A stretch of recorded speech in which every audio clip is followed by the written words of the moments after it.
We've got one fabulous keynote presentation still to come, fresh from the Prime Minister's oration, in fact. We have the National Sports Partnerships Director at the Australian Sports Foundation. His name is Ryan Holloway, and he will be joining us in just a moment. And the subject matter that the next panel will be discussing will be one that Ryan touches on, and the subject is philanthropy. So I'll be looking forward to hearing what they have to say. Thank you very much. And here I was thinking I was going to get the party shift that we had yesterday afternoon, but hence I've been moved up the bill. So just want to give a big thank you to the organisers of Money in Sport for giving the Australian Sports Foundation the opportunity to present to you all. It is around money in sport, and for us that is very important to get more money and every single dollar that we possibly can into sport. So for today, I'll touch a little bit on who we are in terms of the Australian Sports Foundation, how we can have a look at fundraising and incorporating fundraising into the operations and administration of sport, have a look at some examples of some of the partners that we work with and how they've integrated some fundraising into everyday operations within their clubs or organisations, and then also get up a couple of our current partners to discuss where they are on their fundraising journey and how they've gone about incorporating fundraising into their operations. So obviously comes off the back of yesterday's session around the diversity of revenue streams and things like that. We are one element of diversifying revenue streams through fundraising, and pretty proud that yesterday all four panellists are current partners of the Australian Sports Foundation. So it was really great to see, but we'll get underway for those of you who are unaware who we are and what we do. So the Australian Sports Foundation is a not-for-profit. Our sole purpose is to help sporting clubs and organisations raise money for the development of sport. We believe that sport is central to the Australian culture and is very much entrenched in everything that we do as a nation. We believe that sport's got a very unique power to cut across various things. We all know the physical and mental health benefits that sports provides, but also the valuable life skills that it can give people, creating sense of community, those sorts of things. And we believe that every Australian should have the opportunity to access sport in some way. Just a little bit of background on where we've come from. So we were established by the federal government in the mid-80s. We are a deductible gift recipient type 1 for sport, which means that we can raise money and spend it on the purpose for which it's intended. For us, that's sport. So where sporting clubs were unable to provide tax deductibility for things like facility development, equipment purchase, scholarship programs, those sorts of things, that can be done through our platform. In the early days, you had to be very, very good to find out who the Australian Sports Foundation were and how to access our services. We were a paper-based business. You could only fundraise for certain things. You had to fill out a fairly onerous application form. Once that was done and your fundraising was complete, you had to go back to the start. So in 2014, Alyssa Camplin was our chairperson at that time, advocated for us to sort of break out of Sport Australia, then the Sports Commission office, and we got some funding and we went and set ourselves up. So what did that mean? We invested in a technology platform. We finally had a fully operational website, and really it was about getting back to what our remit was, and our remit was to raise money for sport in Australia. So we went to an online registration process and actually had an online donation facility as well. So from there, this last couple of years has been a bit of consolidation from us. We're further refining our platform. As we know and as we've seen throughout this conference as well, digital marketing technologies are ever evolving, and we need to keep up with that. So we've continued to grow our platform. We've closed out last financial year at $45 million into sport, which was a fairly good effort. We're seeing 90% of donations coming through the online platform now, a lot less offline. What's next for us is to continue to grow the amount of funding that sport receives through fundraising and philanthropy. We've got a pretty ambitious target by 2021 to have $100 million into sport, and we'd really like to see the majority of that going into grassroots. how can you become a fundraising partner of the Australian Sports Foundation? Well, we partner with clubs and organisations right across the country, individual athletes and community groups, also schools and universities. So basically anywhere where sport can be played or participated in, they can partner with us and get on a fundraising journey to raise money for sport. So conditions around that, we generally prefer to work with entities that are not-for-profits, incorporated and have an ABN. So as I said, how have we changed and how do you get involved? Well, simple sign-up process. You can jump on our website and start an application. That comes through. We're powered by Salesforce at the back end, so everything comes through to us. We can assess it and get you up and running. Our terms and conditions have gone from being a manual sign-off agreement to very much, if anybody's updated the software on their iPhone or anything like that, that's where we started to move to. So the terms and conditions can be agreed to online, nice and simply. Obviously, must be fundraising for developing sport within Australia, being the Australian Sports Foundation. And like with anything, and particularly with fundraising, you must have a can-do attitude. So what do you get for signing up with the Sports Foundation? Remembering that we work with the most small grassroots remote club that you can think of, right through to the elite level in the likes of the Australian Olympic Committee. So we provide a fundraising project webpage and online donation platform, the ability obviously to claim tax deductions for donations made for anything over $2, fundraising tips, templates, you've got resources. We're effectively your resource in helping develop fundraising strategy. I've got a team of sports partnership managers that work under me that look after the various states and territories across the country, and you get their support in an ongoing basis. The web portal that we've got as well, as I said, we're powered by Salesforce, so you get your own access to the back end of a system where you can track your fundraising, find out who's donated to what at what time, have a comparison as well for like projects, so people in different same sports or different sports with a similar project, and we obviously then distribute the funds that you raise through us on a monthly basis. So I guess just to break that down as well in terms of how the donations work, with the Australian Sports Foundation being the deductible gift recipient type 1, the donations are made to us with your club or organisation as the preferred beneficiary. We receipt the donor with co-branded receipts with your club and cause on there as well. They get the deduction on that on the amount that they've donated, and then on a monthly basis we'll transfer that money out to your club. So as I said, through the support of our grassroots clubs, you can see we through the donations and the grants online, we also then retain a small percentage of the donations that do come through us in order to keep that platform up and running. So it's 5%.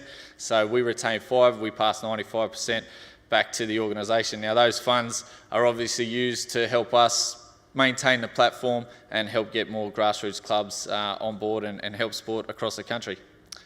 So let's talk about the money side, shall we? Seeing as how we're at the Money in Sport conference. Thought it'd be an idea to have a look at the market, the philanthropic market in Australia, and the opportunity that presents for sport. So there's over $11 billion a year that are given to causes around the country. If we look at the $45 million that we raised last financial year for sport, it's less than 1% that comes in.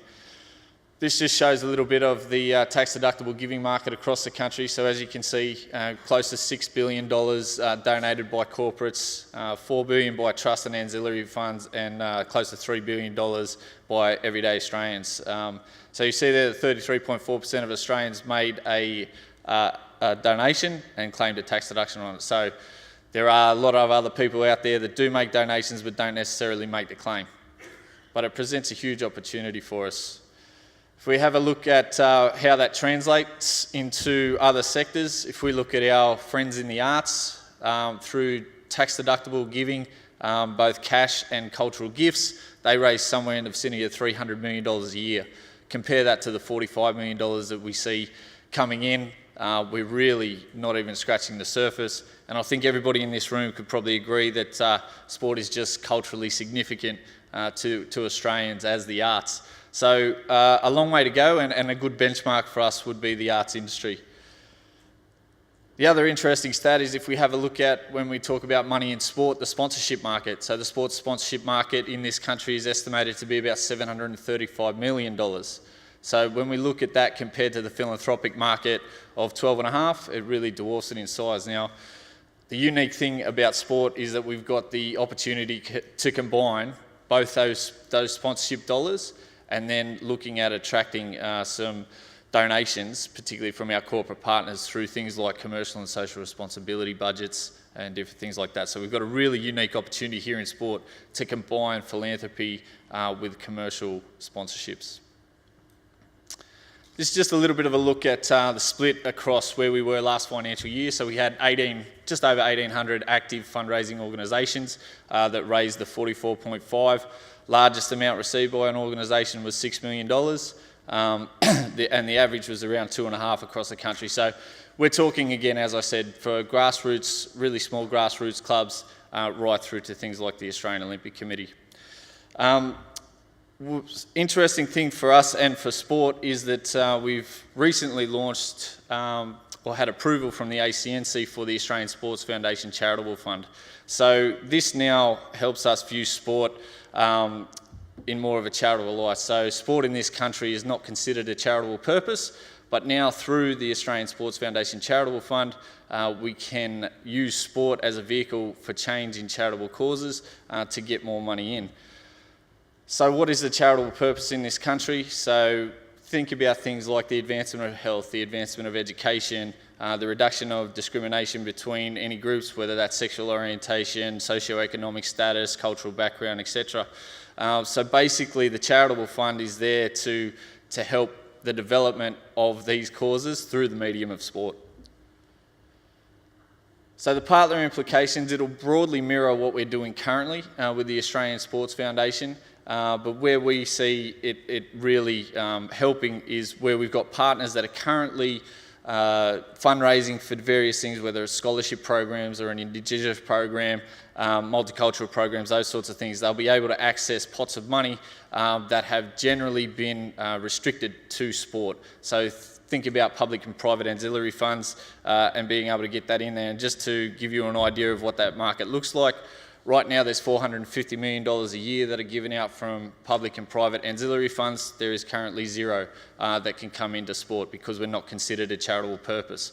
So through the Australian Sports Foundation Charitable Fund, where sport is a vehicle for driving change in charitable purposes, we will be able to work with our fundraising partners to establish relationships with private and public ancillary funds and access some of these monies. We touched a little bit there at the start on the Prime Minister's sporting oration, because although we are out there to help people raise money, their own money, for whatever cause that they might be at, we feel that there's an obligation for the Australian Sports Foundation to raise money for sport as well. And part of that was the launch of the Prime Minister's sporting oration, which took place in Melbourne, which Julia Gillard gave the first speech, which was fantastic. So really we have narrowed down that focus on four key areas: women and girls in sport and equality, physical activity and nutrition, leadership and decision making, and diversity and inclusion. So we feel that now it's time for us to have more skin in the game in terms of raising money and getting some funds into the foundation that we can distribute to grassroots athletes, clubs, organisations to help drive participation and awareness that sport is a real important part of Australian culture, and we need every dollar into sport is a good dollar, and that we need more of it to come through. So through initiatives like the Prime Minister's sporting oration and other things, we will start to run grant programs where people can apply and we can get some more dollars out there. So fundraising as a strategic pillar, how can we incorporate fundraising into everyday operations of sporting clubs and organisations around the country? It seems pretty obvious, doesn't it? It's an old fable, but failing to plan is planning to fail, and that really is where it comes down to with fundraising. Often fundraising is looked at as, this is another thing that we have to do, and having come from the commercial side of sport, being on there of the sponsorship manager for a couple of NRL clubs and an events company, and worked in the NBL as well, so I've been on that side, on the commercial side. And when we think about it, we plan for everything else within our organisation, but when we start to think about things like fundraising, it's generally lumped somewhere else within the business unit. So whether that's in community and those guys don't necessarily have a commercial mind, and I feel that fundraising and philanthropy needs to be viewed at through a commercial lens in some respect, because as we've seen with the stats, there's $12.5 billion market out there in the philanthropic market in this country, and we're merely scratching the surface in terms of what we can get into sport. So we're talking here about creating a fundraising strategic plan. So just like anything else in your business, it's about really having a solid plan around where fundraising is going to go within your organisation. The important thing is that it needs to align with the overall plan of your organisation, because if it isn't bought into from top down, then it's destined to fail. It really should demonstrate your case for support. So to the entire organisation, from everyone from your chairman right through to your receptionist, your coach right through to your most junior player. It really has to be bought into. Everybody has to be on board. The same thing happens with your sponsors. Everybody knows who the major sponsor is and why, and the same thing has to be around fundraising as well. Clear roles and responsibilities need to be defined in fundraising. Who's going to be the doer, who's going to be out there asking, who's going to be thanking donors and recognising donors and all those sorts of things. It should have a SWOT analysis, really. It's like anything. Where are your strengths, weaknesses and opportunities, and what threats are out there in the market as well. Strategies to successful fundraising: research, beg, borrow and steal. We do it all the time in sport. We've done it for years and years and years in all other aspects, whether that's membership or corporate and sponsorship, game day experience and that sort of thing. The same thing can be done in the fundraising space. I'll touch a bit more on some other strategies around keys to successful fundraising. So as I said from the outset, you need to have engaged internal stakeholders. So your board and leadership staff need to buy into it, because if they're not on board, it's destined to fail. And that, as I say, goes right through your administrative staff, your coaches, your players, and even your ex-players and alumni, because they can really act as good ambassadors for your fundraising. Identify the potentials that you might be going after in fundraising, and that will come through your leadership network. So oftentimes, I know that boards are looked at, how can we access sponsorship dollars from your network and things like that. Generally doesn't tend to come off all that well, but what you can find is that they may have some philanthropists and different people that are happy to be involved in the club to help with a particular program through their philanthropic dollar. As I said, your partners and sponsors, and we'll get into how we can blend still get the commercial return, but also blend in some philanthropy and fundraising through those guys as well. Your wider membership base and your fan base is your connected communities and like-minded organisations. So finding those organisations that are out there that may be running programs that are very similar to yours and blending the two. An integrated approach. Fundraising can't just be sat in isolation. It really needs to form part of everything else. Just like your commercial and membership messages, your fundraising message should be there as well. It should be given its own identity on your website. It should be talked about in your social media. It should be referenced at the various events that you're already doing. It's not about reinventing the wheel. It's about integrating it into what you're currently doing. So things like season launches and gala dinners, we all have them, we all run them, we all do them. How can we incorporate our fundraising message into that, or how can we actually put some fundraising into those events for our club and our causes? Setting targets seems pretty simple, but you must have a fundraising target. And think about the metrics around what they are. Is it a dollar figure? Is it around additional participation? Are there some other metrics that you want to measure in terms of your fundraising? Specific, measurable, attainable, relevant and time bound. Use a fairly simple example there, but looking to raise $2 million by 2022 to complete stage 4 of a high performance unit. It gives people a clear understanding how much is needed, when it's needed, and to get it done. So make sure you've got some good targets and the right metrics around those. And one of the most important things is developing a fundraising story. So this really is the heart of fundraising. It's about creating why you're in the fundraising game in the first place. What are you looking to do with the money? It needs to demonstrate clear need. There needs to be a sense of urgency in some instances. There's no use saying we need to raise $5 million and then not giving anybody a timeline for when that money's needed. Tangibility, meaningful and relevant for your donors. It's got to really speak to them. Authenticity. You can't be disingenuous in this. You have to be genuine. The cause needs to be right, and the money needs to go there to help make that thing happen. And then the ask. So the story should incorporate some form of request for help. Build that. So it's all about building that case for support, and then looking at an opportunity to ask people. So make sure that we're exciting donors about being part of the fundraising plans. And then showing them the outcomes. What will the fundraising dollars produce? Is it a new high performance centre? Is it the fact that we're going to be able to get X amount of Indigenous kids through our high performance program? Those types of things. So really developing that story, make it engaging, creating multiple versions of it, and getting it out there. And then the other thing is communicating that story, right? So once it's been developed, it needs to be shared, and share it again. And as I said, create multiple versions of it and use the channels that you currently have at your disposal in order to get that out there. There's potential to develop fundraising specific collateral. The Sports Foundation's there to help you with that as well, if need be. Traditional media has always helped. I'm not sure if you are across some of the articles that we've had out there with some of our fundraising partners. We've been in the Australian, the Financial Review, with Geelong Football Club and a few different things like that. So traditional media can always help drum up a little bit more interest in your fundraising, and then a content plan. So make sure you're sharing those milestones and successes.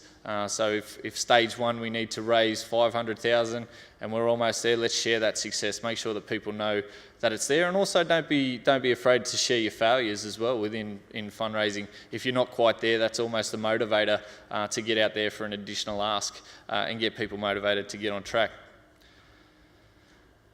So we'll have a look at executing of fundraising within normal operations, and how some of our existing partners have incorporated fundraising into what they do before we get into our panel discussion. Our first one here is with New South Wales Rugby. So they utilise some existing programs to look at incorporating fundraising into a hospitality offering, if you like. So it was a creation of a coterie group, and really there were some key areas identified by New South Wales Rugby. They realised that the Waratahs brand probably wasn't as strong as it needed to be, and that they'd probably lost a bit of touch with the market in terms of the Waratahs brand. So what they wanted to do was strip that right back and look at, well, how can Rugby New South Wales actually help rugby within the state? So they looked at those 6 areas there that they wanted to focus on: country rugby development, elite youth, Indigenous, schools. So what they did was they went out and they found those guys that were telling everybody just how poorly they were doing things, and changed the narrative of the conversation and said, right, well, what we'd like to do is actually bring you guys on board and use your networks to help us get money where it's needed. So they appointed heads for each of the different pillars there, and effectively created coterie groups. So they went out to those to their networks and got people on board. So they utilised the Waratahs brand by way of match day hospitality, events and different things like that, and then requested a donation on top of that. So the package was around about $7,500. $1,200 of that went towards the commercial team, and the commercial side with the material benefit, the hospitality ticketing, and then the other was a request for donation on top of that to help fund these pillars. So it really utilised some of the assets that they had at hand to create an engaged group of people that were really serious about making a difference to rugby in the state, and changing that narrative of people that were naysayers around what rugby was actually doing and turning them into advocates for their fundraising program. Another one where we've seen utilising existing programs and times is with the Melbourne Demons and their membership drive. So membership renewal time, they requested a donation on top of season tickets or membership to go towards the Red and Blue Foundation, which raises money for the pillars that we've got there. So high performance community, the women's program, history and heritage. So this was a simple add-on to their membership at the start of the year, so it went out. All of this sort of stuff was done online. We can integrate with their online facility. We're actually doing a similar thing at the moment with the Sydney Thunder in the BBL around a ticket add-on, so $5 on top of a ticket to go through to the Thunder Foundation. But this is really about motivating your members to play their role in helping the club reach its objectives and give the club longevity. So they demonstrated the importance of funding for the AFL program and the high performance program. It's an arms race. They need the best of everything in that. And then also how the donations can help community footy that the Ds were already doing. So really powerful tool, the add-on donations. I won't go into too much about the mechanics of how all that works, but if anybody's interested in that, please come and grab me. Happy to work through that. I spoke about leveraging existing partnerships and sponsorships. So a really good example of this is what we saw with Surfing Australia. So you would know down the road they've developed a new high performance centre. Everything was they raised some money through us for the development of that as well, for that facility. But when they got to it, they realised that they needed to have that facility fit out as well. So Harvey Norman is a big corporate partner of Surfing Australia. So what they did was they approached Harvey Norman around the donation of goods and property, which are also eligible for a tax deduction through the Australian Sports Foundation, to fit out that high performance centre. So basically all the TVs, dryers, washers, everything, all that product was then donated. So what they did was created more holistic partnership then too for Harvey Norman. They were recognised for the contribution that they made, obviously, to fitting out the high performance centre, and it utilised an existing relationship there in order to get it done. So again, we've seen some great success there with people that have gone out and looked at accessing commercial and social responsibility budgets from their existing partners. We touched on creating a sense of urgency. A good example of this is what the Brisbane Lions did. So effectively ran a 24-hour give-a-thon campaign to help their community football programs, utilise social media. They had their players in there and talk about engaging and having the top-down board into it. The day that this thing launched, their chairman was interviewed on Fox Sports and made mention of it on that day. So he was brought in. The players were on there constantly throughout the day, putting stuff on Twitter and Facebook and different video messages and the like. The give-a-thon was a great success. They raised that all through our platform and did really well. And again, it created a sense of urgency amongst the Lions fans and the Lions faithful that they needed this money in order to deliver some really good community footy programs for the AFL players and grassroots clubs in and around southeast Queensland. Fundraising content. So this is a really good example of really utilising existing channels and creating content around your fundraising and why you're fundraising. This was the Sturt Footy Club down in South Australia. They were building a brand new facility there for the Blues. What I'll do is I'll roll the video, but they utilise a lot of the different stakeholders within the club, from the GM to captain, the women's football captain and all that sort of stuff, just to show what difference the fundraising can make to their club. So I'll just roll this. We are building a sporting and community facility to ensure that the home of the Double Blues, Unley Oval, is a place where all feel welcome and engaged. Building the Blues will enable our players, both male and female, to be the very best they can be by providing a purpose-built facility for Australian rules footballers. The upgrades have been part of the club's vision since before my junior development days. I'm excited to continue my football career at Sturt with the new facilities. With the growth in women's football, these facilities will be the best in the sample, making Sturt a destination club for elite and talented players. We need to do more than just compete with other clubs. When I came to Sturt, we had below average facilities. I will one day leave my club having experienced the best within the SANFL. To ensure the successful future of our club, we need every Sturt supporter to have skin in the game. Donate to Building the Blues. Old acquaintance be forgot, keep your eyes on the Double Blues. So a good little spot there from the Double Blues, and then in addition to that, they also then held different events, sportsman lunches and all that sort of stuff to reiterate it. So it was a good use of their social platforms and creating some content to deliver their case for support. In terms of shared vision, we have a look at, as I said, we cover a wide variety of sports, so I thought it would be good to have a look at a traditional sort of sporting club in terms of a golf club in Royal Queensland. This one was really about their board buying into it, so rather than continually adding levies and things like that to membership, they changed again the narrative around, well, let's have a look at this from a fundraising perspective and engage our members in fundraising for the club so that they get the best facilities. They still get to enjoy their course and everything without being slugged with a levy every year, but rather changing that narrative and a request for donation so that they can also get the tax benefit as well. So it was a considered decision by the board, and they communicated that to their membership base, and they had some great success with that over the last few years. The other thing I touched on was creating community fundraising projects, and this is probably follows on a little bit from the last session around athletes and utilising their profile, but we've got the ability there, and we've worked with a number of different sports on having their athletes have their own fundraising profiles. Now, although we do individual athletes in their own right, when we talk to clubs and organisations, particularly when you've got a national team or a state team that's looking to go and compete somewhere, it's about creating them, making them your champions, getting them out there to deliver your fundraising message on their platforms, and getting some donations in. So we've seen some really good success with that sort of stuff in the water polo space, in the surfing space, in the softball space, and also in basketball as well. So that's another way of looking at it, creating some fundraising champions for your cause, where you've got them there.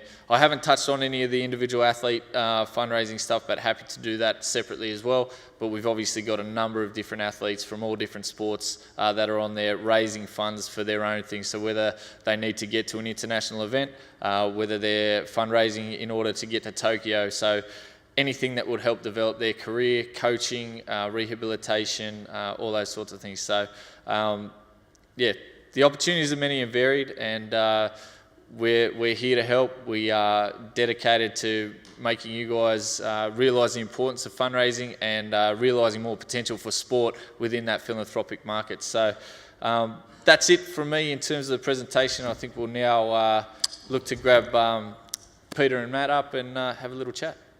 Time for another panel discussion. It'll be the final one of the two-day event, Money in Sport 2018. Can I take this opportunity to again thank Tourism Events Queensland, the Australian PGA Championship on the Gold Coast, Alfa Romeo, who've been magnificent and giving us an opportunity to sample that magnificent livery, and London Football Exchange.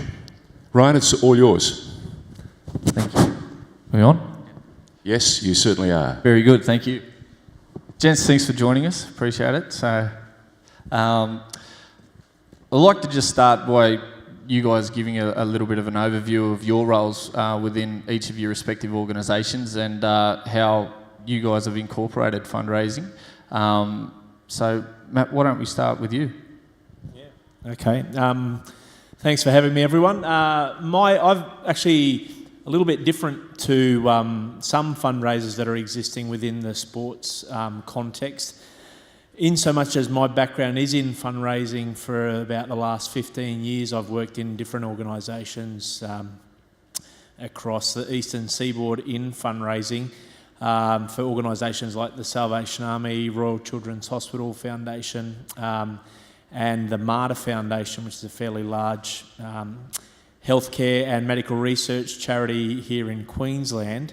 And ironically, I had actually invited Paul White, the CEO of the Broncos, to attend that breakfast and sit on a panel. And Paul and I got chatting over that breakfast, and he actually said to me, "Oh, we're building a new training, administration and community facility. We need to raise $3 million.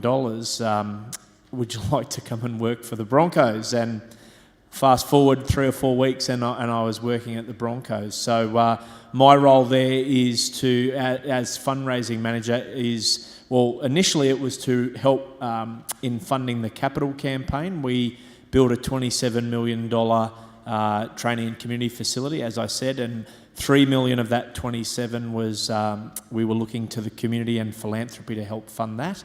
And since that campaign has kind of concluded at the beginning of this year, my attention has shifted more towards fundraising for our community programs and game development programs. So, yeah. Just before we jump to you, Peter, just pick up on that, Matt. Obviously, you have had an extensive background in fundraising. What are some of the fundamental differences that you've seen from where you're from to fundraising within the sports space? There are quite a few. Firstly, in the charitable sector, it does operate, I guess, differently to a professional sporting organisation. And so,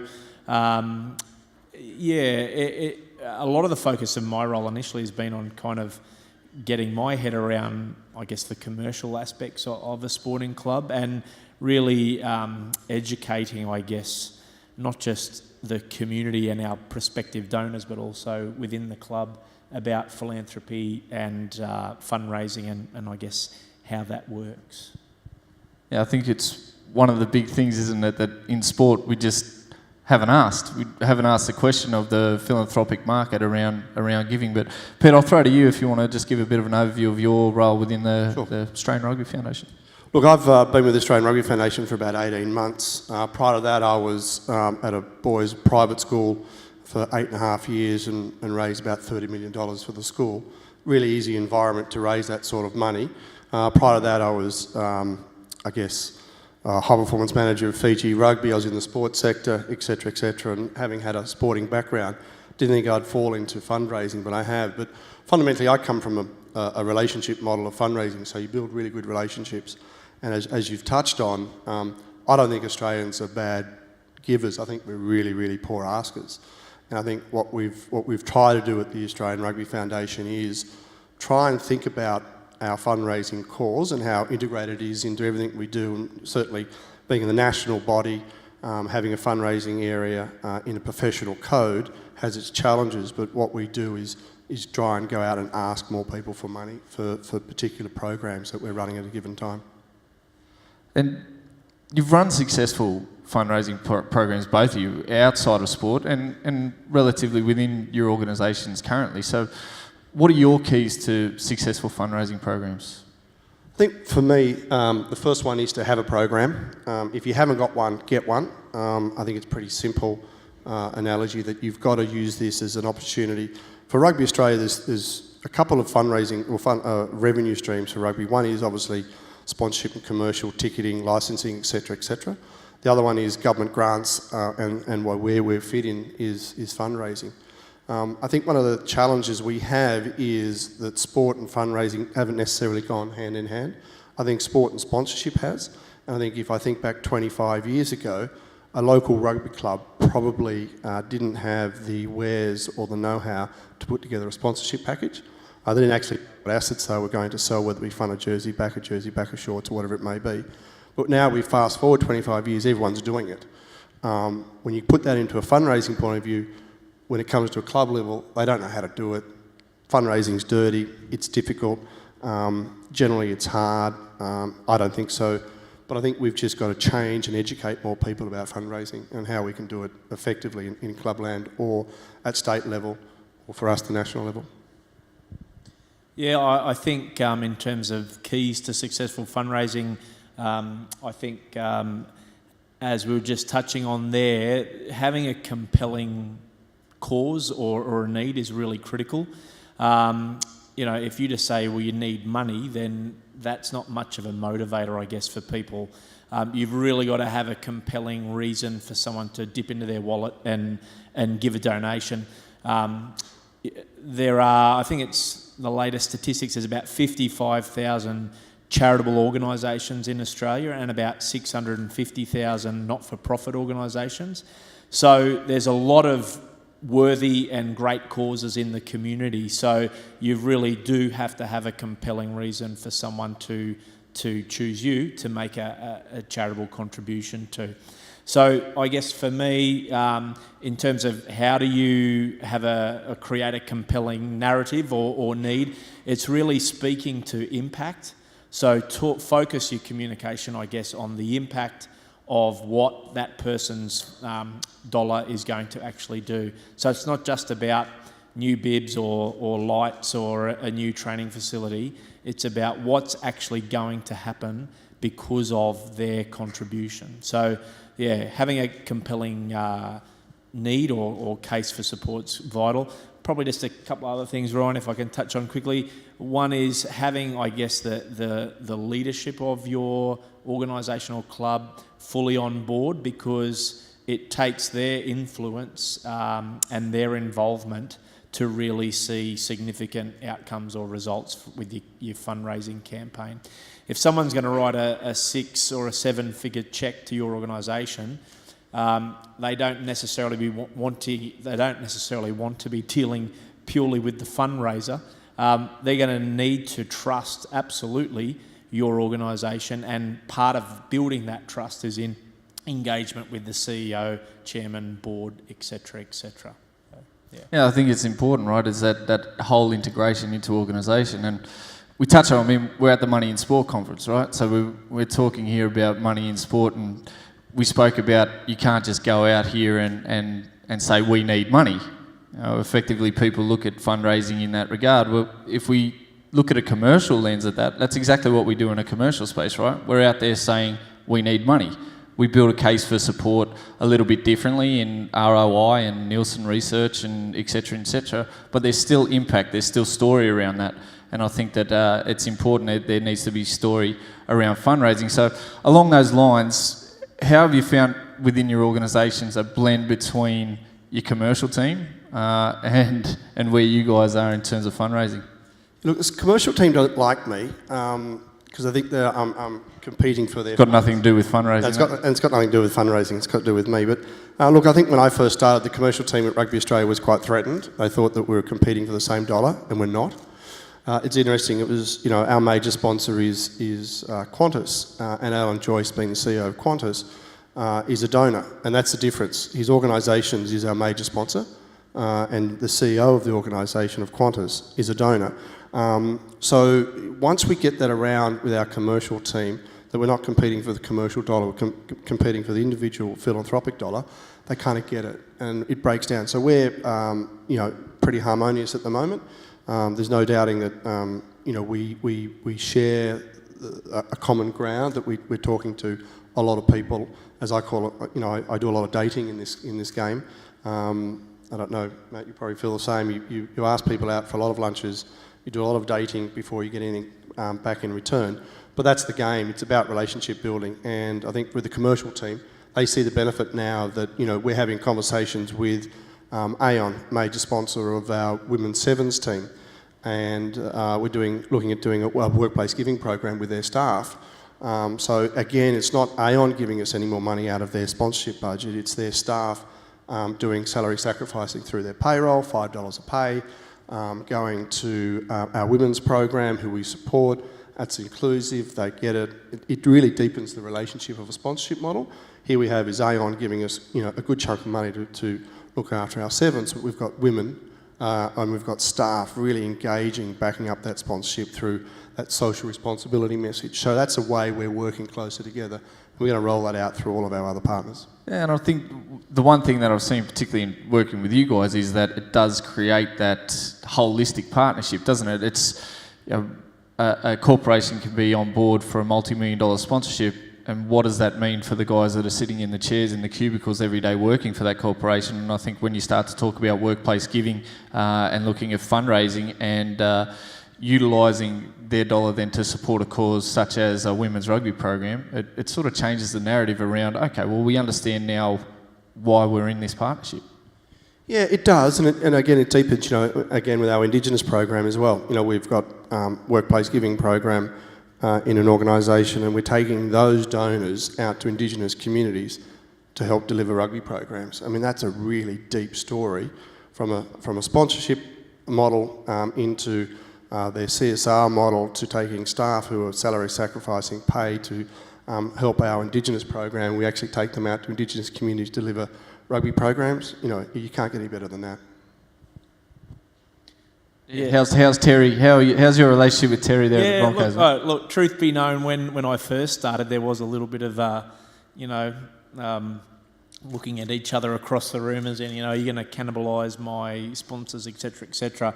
But over time, you know, we've built trust within the organisation, and the truth is that for many of the bigger organisations that are spending marketing dollars or whatever it is on sponsorship, they also have corporate social responsibility objectives or outcomes that they're looking for, and they have a bucket of money for that as well. So we're finding that, you know, it's not about taking sponsorship potential revenue, but looking at ways to broaden and deepen the relationship with that particular sponsor or supporter, and that way, you know, we're drawing on more revenue through different buckets of money, but strengthening and adding more layers to the relationship.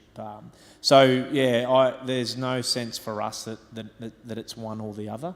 It's both.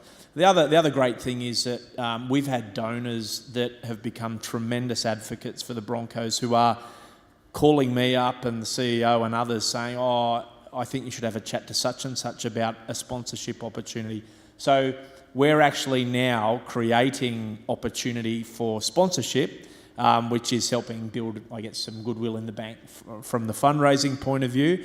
But even some of our donors are now buying corporate hospitality and buying 12-seat boxes at Suncorp and stuff like that. So it really has been a win-win for the club in terms of not just creating extra revenue, but then those donors actually saying, well, what else can I do at the club, and spending more money there.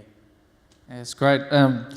So we touched on, I guess, the internal relationship with commercial being a challenge. What are some of the other large challenges that you guys have seen within fundraising, particularly in the sports space? I think the lack of knowledge within the organisation. I spent the first 6 months, again, dating a lot of staff around, this is what I do. I know it sounds strange, the dating thing, but that's what you're always having, these conversations. It's the same old conversation you have. This is how we do it. And you it's an education process. And I have a fundraising board, and I've got Rugby Australia's board. And one of the processes we did early is around making sure that they give. So they actually get the process. And then we talked them through their gift and where it's going. So we actually led them right through the process. And there's three things, a major saying we say in fundraising on a board, you know, give, get, or get off. Either give or bring people to the door that you're going to get money from, or if you can't do those two, you might as well get off the board. And we certainly have that from Rugby Australia's board. All of the directors are donors of mine, and they have particular causes they're champion, and so they actually feel it, and so they're able to help. And then my board, the fundraising board, are also all givers as well. So that has helped, I think, internally about educating the whole organisation about where this sits into the organisation and how powerful it becomes. We're very much a transactional foundation. The money at the moment, money comes in, money goes out, and they actually see the benefit. When that happens, you see the benefit of how much it's actually helping. We'll probably invest $1.5 million into rugby this year, and they are really meaningful causes, and they see the difference that we're making. So that really helps. So there's a bit of an internal sales pitch you've got to do before you actually get the whole organisation behind you and actually work out what you do. But that's probably one of the biggest challenges. I think the other thing for us, and I know the Broncos feel it as well, is we're a professional code. We've got players who are earning $1 million a year. So it's extremely difficult to go out there in a marketplace when we're a professional code trying to ask for donations when you've got this a player earning $1 million. Well, it's funny, you change that around and says, well, we're funding parts of the game that doesn't get dollars. These are the parts of the game, whether it be Indigenous, whether it be women, whether it be grassroots. These are areas of the games that we need to support, and it's not always going to top end of the game. How do you manage that from a board perspective? And I know, obviously, the Australian Rugby Foundation has the various pillars that you can support, but how do you manage that if you've got particular board members or particular members of executive that have a cause area that's close to them and they want to see that be pushed above all others? Well, I think you're never always dictated by the donor. For one, you've got to be pretty mindful that you're supporting a donor and you've got multiple causes, so you direct them. Some of it is just around the relationship you build with them, having that conversation. And you can't, sometimes every day is like a graphic equaliser on my fundraising board is, I may be tweaking the women's rugby for one day, then it's Indigenous and I'm coming back to community. So, you're multifaceted in that regard. So it's about that, communication and having a clear strategy and how you go about it. Matt, some of the challenges you've seen from your perspective? Yeah, look, just probably around just messaging and timing. So in the scheme of our club with, membership renewals and ticketing and all of the other messages that are going out to your membership and your supporter base and into market, just trying to find your fundraising niche in terms of timing of messaging. So probably that one. And then probably the other thing is too, some of you might be aware if you sort of watch the news or read the paper, that we're in an interesting phase in terms of our coach and new coaches or future coaches. And so there are issues, I guess, that come up from time to time which do influence people's appetite to give. They're your fans and they're very passionate about your club, and so we'll have people that are like, well, I love Wayne and Wayne's been with the club for a long time, and what's happening there. So there are issues that sometimes crop up that are outside of your control, which sometimes have a material impact on what you're doing. So just I'm mindful of the time. So they're probably just a couple of little challenges that, yeah. Well, it's interesting though, isn't it? I mean, there's a lot of people out here that are commercial managers or membership managers of clubs and organisations, and they're the things that are managed. When things are in the media or results aren't going your way, what's your process for managing, particularly your higher net worth donors, through those types of media articles and different issues? Yeah, I guess for us, we, because we've engaged these guys through this process of fundraising philanthropy, part of my role as, I guess, their relationship manager is to keep close to them. And so it provides an opportunity for me. I literally, before I came up on stage, and I'm sharing quite openly here, I got a text message from one of our biggest donors saying, what's happening with the coach? So on my drive back to Brisbane, I'll call him and we'll have a conversation about that. So for us, it's about keeping them close. Obviously, you can't tell every detail of what's happening in your club to everybody, but particularly those higher level donors that are writing, big checks. The opportunity's there, I guess, to keep them engaged and connected, and they feel like they're part of the sort of inner sanctum of the club as well. So so I guess that's part of my role, is to maintain and keep that line of communication open. How's that work for you, Pete? I know that obviously you guys are running a lot of programs overseas, expat donors and all that sort of stuff.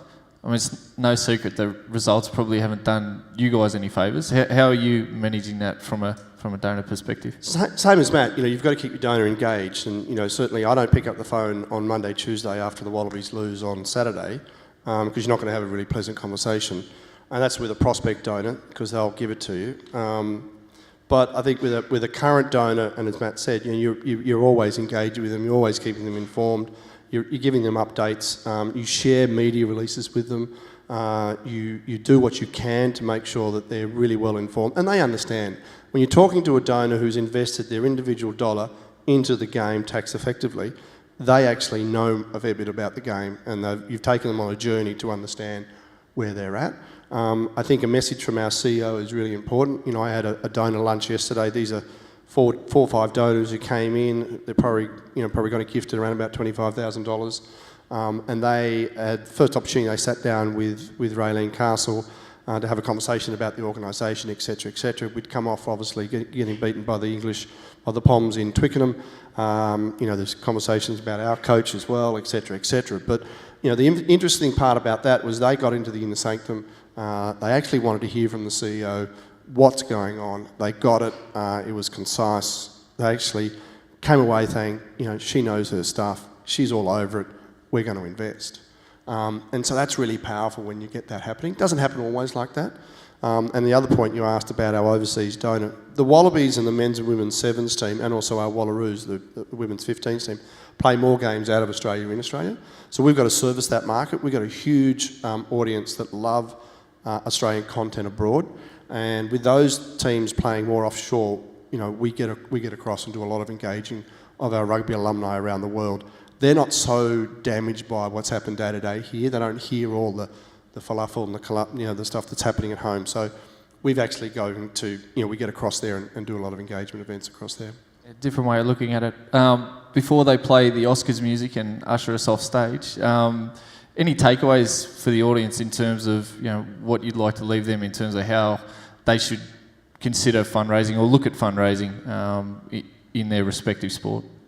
Yeah, I'll keep it brief. Ryan, I think in 2017 there was a research report that if you Google it, it's out there, but it's estimated that in the next 10 to 20 years that the greatest transfer of intergenerational wealth will take place within Australia and right across the globe. But that number is estimated in Australia to be about $3 trillion. And so there are people out there, people connected to your organisation or your club that love your club and what you're about and want to see you succeed. And so there's an opportunity there as part of that transfer of wealth to engage with those guys. Those people are looking for meaning, they're looking for legacy and ways to really make a difference. And so there's a tremendous opportunity for any organisation, any sporting club out there to try and identify those people, engage with them, and ultimately see your club benefit. Am I advocating that we want them to sort of support you at the expense of their family as part of that intergenerational wealth? No, absolutely not. But they would probably suggest or think to themselves that they've got enough to support something that means something to them and that they love, plus look after the family as well. So, yeah, as I said, don't be afraid to explore philanthropy and fundraising. It's not just about the dollars. It can be something very significant in terms of just deepening your engagement with people that are passionate and committed to your club or your team. Look, I echo those statements. I think the other one is invest in it. Don't treat it lightly. Start a campaign, get someone on board who knows their fundraising, and invest in the process, because the returns are far greater than what you think they are. And I think the other one is there's three mottos I live by: trust, respect, and integrity. They're the three greatest things a fundraiser's got. If you lose one of them, or all of them, or part of them, you're in trouble and you won't raise a dollar. So that's trust, respect, and integrity. I think if you've got all those three, you invest in your fundraising strategy, and you get out there and do it, and you start it, you're in a long way. Yeah, and I think trust, respect, integrity, sporting brands, they breed those things, and it lends itself very well to the philanthropic and fundraising market. So from my perspective, it's an absolute pleasure to work with you two gentlemen, along with the various fundraising partners that we've got. And I encourage everybody that's out there that isn't considering fundraising as part of a revenue stream for their club or organisation to track me down and let's talk. Thank you, Ryan Holloway. Thank you also to Peter Murphy and to Matthew Lang. Gentlemen, rules to date by. I love it.